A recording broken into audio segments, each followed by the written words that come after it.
bypass மேல கடையை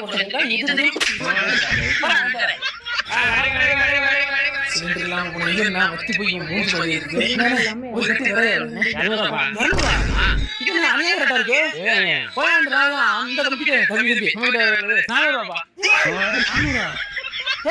இதுக்கு அவரே பரவாயில்ல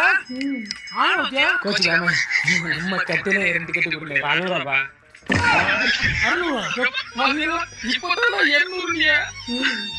போன கட்டைக்கு வந்து வாங்க கூட டிக்கெட் வேற கூடிய 2000